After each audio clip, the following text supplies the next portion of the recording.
بسم اللہ الرحمن الرحیم۔ آج اس وقت ہم ہوٹل مہران میں موجود ہیں۔ آج ایک پروگرام کا انعقاد کیا گیا تھا، اور وہ پروگرام اسلامک ریلیف پاکستان اور سوشل ویلفیئر ڈپارٹمنٹ کی کولابوریشن سے پروگرام کا انعقاد کیا گیا تھا۔ آج ہم اس وقت یہاں پر موجود ہیں، اور جو سوشل ویلفیئر ہے، جیسا کہ آپ کے علم میں ہے کہ social welfare department government of Sindh کا کام یہ ہے کہ وہ جتنی بھی این جی اوز ہیں ان کی رجسٹریشن کے حوالے سے سوشل ویلفیئر ڈپارٹمنٹ کام کرتا ہے۔ اس کے علاوہ social welfare department child protection کے حوالے سے کام کر رہا ہے۔ اس کے علاوہ سوشل ویلفیئر ڈپارٹمنٹ کا ایک پروجیکٹ اولڈ سینئر سٹیزن کے حوالے سے جو کہ سوشل ویلفیئر ڈپارٹمنٹ کے انڈر امبریلا وہ یہ پروجیکٹس چل رہے ہیں۔ آج جو ہمارا مقصد تھا وہ یہ تھا کہ ہم ایک جگہ پر بیٹھیں، ایک دوسرے سے تعارف کریں، اور جو ہمارے درمیان جو گیپ ہے، ہمارے درمیان جو ایک خلا ہے، اس کو پور کیا جائے۔ وہ خلا ہے کوآرڈینیشن کا، کہ ہم کام تو کر رہے ہیں، تمام این جی اوز اپنے اپنی فیلڈ میں کام کر رہی ہیں، لیکن کام ہی کرنا مقصد نہیں ہے، بلکہ ایک دوسرے کے ساتھ مل کر کام کرنا مقصد ہے۔ کوئی این جی او ہیلتھ میں کام کر رہی ہے، کسی این جی او کا جو دائرہ اختیار ہے وہ ایجوکیشن ہے، کسی این جی او کا جو دائرہ اختیار ہے وہ آپ کا میڈیکل فیلڈ ہے۔ تو مختلف کام ہیں جو مختلف این جی اوز مختلف پہلوؤں میں کر رہی ہیں۔ تو آج جو پروگرام کا مقصد تھا وہ یہ تھا کہ تمام این جی اوز اپنے بارے میں بتائیں، اپنا انٹرو دیں، اپنا تعارف کروائیں، تاکہ جو ہمارے مسائل ہیں پاکستان کے یا ہمارے کمیونٹیز کے مسائل ہیں ان کو ایڈریس کیا جائے ود کوآرڈینیشن۔ تھینک یو، شکریہ۔ میں شکریہ ادا کرنا چاہوں گا اپنے سینئر ہمارے سوشل ویلفیئر ڈپارٹمنٹ کے بڑے بہت سینئر اور انسان دوست شخصیت حافظ عثمان صاحب کا بہت شکریہ، اور ان کے ساتھ بڑے مقابل ہمارے بھائیوں کی طرح عدیل بھائی، یہ وہ لوگ ہیں جو ہم لوگوں کو سپورٹ کرتے ہیں، ہماری غلطیوں کو سدھارتے ہیں اور نظر رکھتے ہیں کہ یار ایسا کرو، اور ان کا دست شفقت ہر این جی او کے ساتھ ہے، اور آپ ہر کسی سے رابطے میں بھی ہوتے ہیں اور پلیٹ فارم دیتے ہیں۔ انٹروڈکشن میں کروانا چاہوں گا اپنا ہادی ہمت ویلفیئر کا۔ 2020 میں ہمیں خیال آیا کہ یار ہم ہر انسان کے اندر کی ایک جستجو ہوتی ہے، اس کی سوچ ہوتی ہے، اس کا ویژن ہوتا ہے کہ ہمیں یہ کام کرنا چاہیے۔ 2020 میں ہم نے ایک ایشو تھا ملیے کا، آپ لوگ سب یار ملیے میں رہتے ہیں تو آپ کو پتا ہوگا یہاں پر ایک ڈگری کالج بچوں کا تھا، لڑکیوں کا تھا۔ میں ایک دن یہاں پر اپنی بہن کو چھوڑنے کالج میں گیا تو میں نے دیکھا کہ لٹرلی میں آپ کو بتا رہا ہوں یہاں پر جتنے لوگ بیٹھے ہیں ملیے سے آپ کا اگر تعلق ہے تو میڈم وہاں پہ صورتحال ایسی تھی کہ دیوار ٹوٹی ہوئی اور وہاں پر منشیات کے جو لوگ تھے وہاں پر نشہ آور ہوتے تھے۔ تو میں اپنی بہن کو جیسے چھوڑنے گیا وہاں پر ایک پھٹا چل رہا تھا، میں نے پوچھا یہاں پر مسئلہ کیا ہوا، میں اندر سے لگا ڈین سے میں نے بات کی، انہوں نے بتایا کہ ہمارے یہاں سے اندر سے لیب سے کمپیوٹر چوری ہو گئے اور پنکھے چوری ہو گئے۔ سوچا ہے کہ یار یہ تو بہت غلط ہو رہا ہے، بچیاں ہیں ہماری بہنیں ہیں۔ مجھے احساس ہوا کہ میں خود اپنی بہن کو چھوڑنے گیا تو میں نے سوچا کہ یار اس میں کچھ کام کیا جائے۔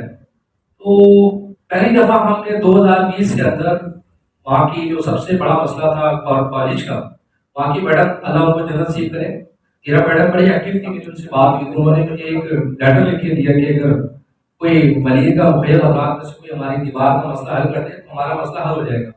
ہوتا یہ تھا کہ اگر ہم یا آپ بھی کسی یہاں پر لوگ جو بیٹھے ہیں آپ کسی ڈونر سے کبھی بولیں گے کمپیوٹر دلا دو اور نیکسٹ ٹائم جائیں پھر فریاد دیں گے کمپیوٹر دلا دو، تو وہ سوچتا ضرور ہوگا کہ یار اس کو ایک چیز ہم بار بار کیوں دیں یا دے رہے ہیں کہاں جا رہی، چیک اینڈ بیلنس ہوتا ہے۔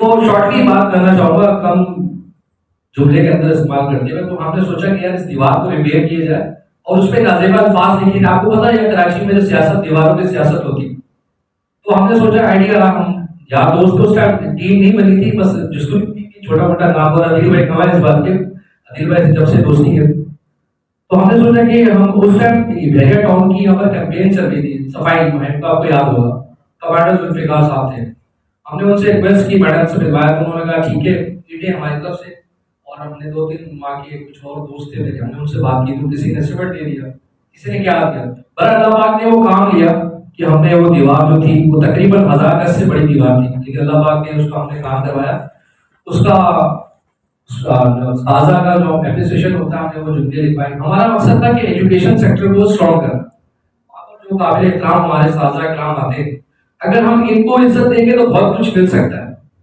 تو ہم نے سوچا کہ یار یہ چیزیں ہم پھر اللہ پاک نے جب کام کیا تو ہم نے سوچا کہ بھائی اب رجسٹریشن کرائیں. بھائی ہمارے دوست جڑے ہیں اور بولے کہ یار ایک کام کریں آپ رجسٹرڈ ہو جاتے ہیں تو ہم آپ کو فنڈنگ کرنا شروع کر دیں گے، لیکن اس کا پراپر وے کے اندر. 2020 میں پھر ہم نے سوچا کہ کیا کریں کیا نہ کریں. تو تقریباً 6 مہینے ہم نے کچھ نہیں کیا. 6 مہینے کے بعد ہم نے ڈیسائیڈ کیا جو پاکستان کا سب سے بڑا ایشو ہے وہ ہے سوسائڈ کا. ہماری این جی او الہادی ہیومن ویلفیئر کا جو مین موٹیو ہے وہ ہے خودکشی کا شرح سود جو تھا ان کا 2018 میں تھا 168 نمبر پہ پاکستان تھا. 2018 کا میں سبھی بتا رہا ہوں آپ کو. 2020 میں پریزیڈنٹ بنا الہادی ہیومن ویلفیئر کا. مجھے بتایا گیا کہ 2018 میں جو ریشو تھا سوسائڈ کا وہ 168 نمبر پہ تھا پاکستان. اور ابھی موجودہ صورتحال میں آج کی تاریخ کا آپ کو بتا رہا ہوں 8-10 دن پہلے میں نے دیکھا ہے اب پاکستان 113 نمبر پہ آ گیا. یعنی کہ اس تعداد میں اضافہ ہوتا جا رہا ہے. تو ہم نے سوچا کہ ہم روزگار اسکیم لے کے آتے ہیں.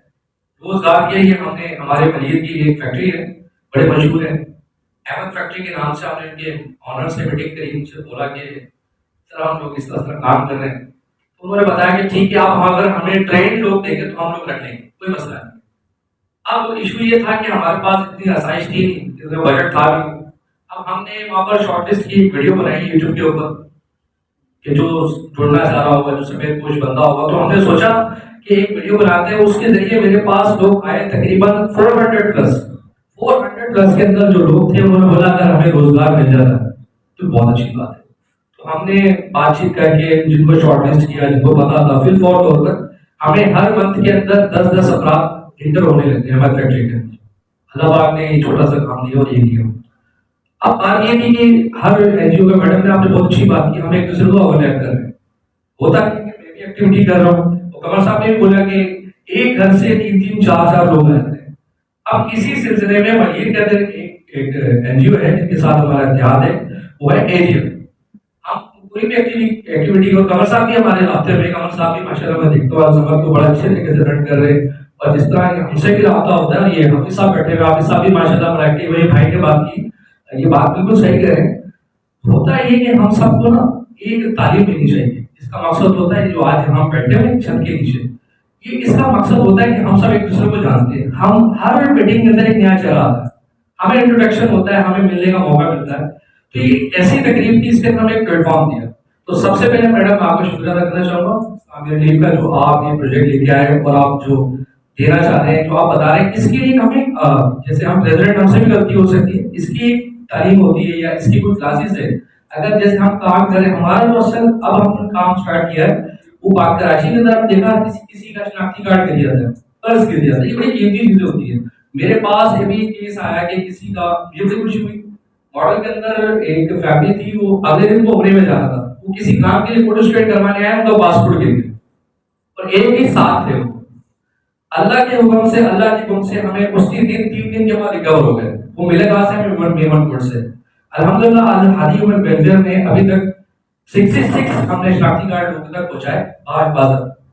اور جس پہ ایک جو سین تھا وہ یہ تھا کسی کی اوریجنل گھر کی KDA کی فائل تھی، وہ ہمیں ملی عبداللہ کالج کے پاس. ہمیں کسی نے ایک ڈاکٹر نے فون کیا کہ مجھے ایک فائل ملی ہے، یہ آپ ہم سے کلیکٹ کرنے. اور ایک ایئر ہوسٹس سے ہمارا ایریا ہے نشترآباد، وہاں پر کوئی بینک کے اندر ایک ایئر ہوسٹس گئی ہوگی اکاؤنٹ کھلوانے کے لیے. ان کی فائل رہ گئی تھی، اس میں ان کی اوریجنل سر تھی جہاں سے انہوں نے کورس کیا اور الحمدللہ تھا. ایک ہمیں پرس ملا، یہ پرس ہمیں ملا شارع فیصل کے ایک پمپ کی طرف سے. یہ مجھے جس نے یہ زبردست یہ ہے میرا کراچی، جس نے مجھے پرس دیا وہ ایک گارڈ تھا. آپ یقین کریں اس پرس کے اندر 70,000 روپے تھے، 2 کارڈ تھے اور بہت ساری ایسی چیزیں تھیں جو بہت امپورٹنٹ ہوتی ہے. لیکن میرا کراچی ایسا ہے. جو سب سے تکلیف دہ ہوا تھا ہمارے لیے، بھائی نے بالکل صحیح بولا کہ یہ جو سیلاب آیا تھا اور یہ لاک ڈاؤن لگا. بات دراصل یہ کہ حافظ صاحب میں آپ سے بھی مخاطب ہوں، کائنڈلی سوشل ویلفیئر ڈپارٹمنٹ ذرا دست شفقت تھوڑا سا ہلکا رکھے ہمارے ساتھ، یا جو این جی او جو آ رہی ہیں ان کے لیے ایک پلیٹ فارم ہونا چاہیے. آپ یہ دیکھیں جو موجودہ صورتحال ہے اس کے اندر جو این جی او چلا رہا ہوتا ہے اس کو تھوڑا سا ریلیف ملتا ہے کہیں سے بھی. جیسے کہ آپ کے پاس بھی آتے ہیں، صرف جو چیز کاغذ ہوتا ہے اس کی بڑی امپورٹنٹ، میرا اشارہ سمجھ رہے ہیں. ہم بغیر کاغذ کے کام کر رہے ہیں، لیکن آپ کی بڑی مہربانی کہ آپ اتنی دست شفقت کرتے ہیں. بات یہ ہے کہ اگر آپ کی جانب سے آپ کے ڈپارٹمنٹ سے تھوڑی سی سپورٹ ہمیں مل جائے، ہم سب کو ایک پلیٹ فارم پہ بلا کر اگر ہم اہلیت رکھتے ہیں کہ آئی کے اس قابل ہے بھی ہماری این جی او کام کر رہی ہے. آپ کو سب پتا ہے کہ کون سی این جی اوز فوٹو کے اندر لائیو ہے جو ایکٹیو ہے، اور کون سی ٹیم یا کون سی این جی او ایکٹیو ہے. بس آپ سے تھوڑی سی ریکویسٹ ہے کہ جو لوگ کام کریں، میں اپنے آپ کو نہیں بول رہا کہ میں یہ کام کر رہا ہوں، ہر بندہ یہاں پر جتنے بھی لوگ بیٹھے ہیں کر رہے ہیں، اللہ نے اس قابل کیا وہ اس محفل میں آپ بیٹھے ہیں. تو پلیز سوشل ویلفیئر ڈپارٹمنٹ کچھ تھوڑے نظر ثانی کرے. اور بیٹا میں آپ سے بھی کہوں گا اگر کوئی ان فیوچر کوئی ایسی اویئرنیس کے لیے کچھ ایسی چیزیں ہوں تو پلیز ہم لوگوں کو مدد کیا. شکریہ.